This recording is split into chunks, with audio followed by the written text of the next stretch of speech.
পরিকল্পনা রয়েছে। সোমবারের বিজয় ভাষণেও মোদী এই বিষয়ে ইঙ্গিত দিয়েছিলেন। এই নির্বাচন 200-ও বেশি আসনে জিতে বিজেপি বড় সাফল্য পেয়েছে। শুভেন্দু এই জয়ের জন্য সাধারণ মানুষ, দলীয় কর্মী, নির্বাচন কমিশন, কেন্দ্রীয় বাহিনী এবং পুলিশ সকলকে ধন্যবাদ জানিয়েছেন। তার কথায় এই জয় শুধু বিজেপির নয়, বরং সাধারণ মানুষের জয়।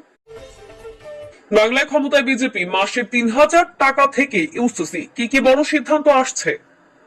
পশ্চিমবঙ্গ বিধানসভা নির্বাচনের ফল বেরোনোর পর এখন নতুন সরকার গঠনের অপেক্ষা। এই অবস্থায় ক্ষমতায় এলে কি করবে বিজেপি, সেই পরিকল্পনার একটা ছবি সামনে এসেছে। প্রধানমন্ত্রী নরেন্দ্র মোদী এবং দলের শীর্ষ নেতারা জানিয়ে দিয়েছেন, মহিলাদের জন্য টাকা, চাকরি, স্বাস্থ্য পরিষেবা থেকে শুরু করে আইন শৃঙ্খলা একাধিক ক্ষেত্রে বড় বদল আনার কথা ভাবছে তারা।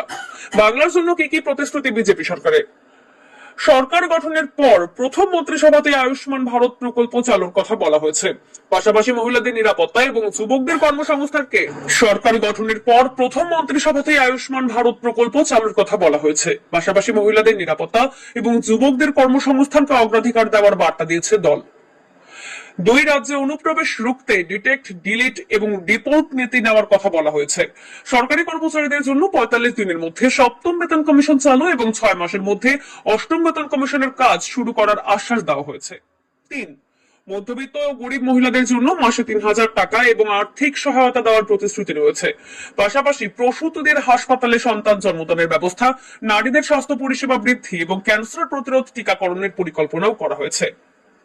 4, আইন শৃঙ্খলার ক্ষেত্রে বড় পরিবর্তনের ইঙ্গিত দিয়ে 6 মাসের মধ্যে অভিন্ন দেওয়ানি বিধি চালুর কথা বলা হয়েছে। সীমান্তে গরু পাচার বন্ধ করতেও কড়া পদক্ষেপ নেওয়া হবে বলে জানানো হয়েছে। 5, মহিলাদের সুরক্ষার জন্য দুর্গা সুরক্ষা স্কোয়াড নামে বিশেষ বাহিনী গঠন এবং সরকারি চাকরিতে মহিলাদের জন্য 33% সংরক্ষণ চালুর প্রতিশ্রুতি দেওয়া হয়েছে। 6, যুব সমাজের জন্য ক্ষুদ্র শিল্প বাড়িয়ে কর্মসংস্থান তৈরির যুব সমাজের জন্য ক্ষুদ্র শিল্প বাড়িয়ে কর্মসংস্থান তৈরির পরিকল্পনা রয়েছে।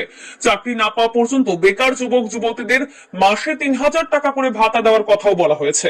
7, দুর্নীতির বিরুদ্ধে কড়া অবস্থান নিয়ে আগের সরকারের বিরুদ্ধে ওঠা অভিযোগের তদন্ত করে দোষীদের শাস্তির ব্যবস্থা করার কথা জানিয়েছে বিজেপি। পাশাপাশি দুর্নীতি ও আইন শৃঙ্খলা নিয়ে পৃথক শ্বেতপত্র প্রকাশ করা হতে পারে। 8, কৃষিক্ষেত্রে ধান, আলু এবং আম চাষে বিশেষ সাহায্য এবং ফসলের ন্যায্য মূল্য নিশ্চিত করার আশ্বাস দেওয়া হয়েছে।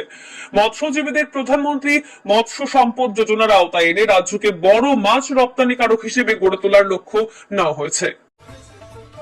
মঙ্গলে হবে ভারী বৃষ্টি, কলকাতা সহ দক্ষিণবঙ্গের সব জেলায় ঝড়ের সম্ভাবনা। আজকের আবহাওয়া, বজ্রবিদ্যুৎ সহ হালকা থেকে মাঝারি বৃষ্টিপাত চলছে কলকাতা সহ দক্ষিণবঙ্গ জুড়ে। তবে গত 24 ঘন্টায় কিছুটা বেড়েছে তাপমাত্রা। আগামী 7 তারিখ পর্যন্ত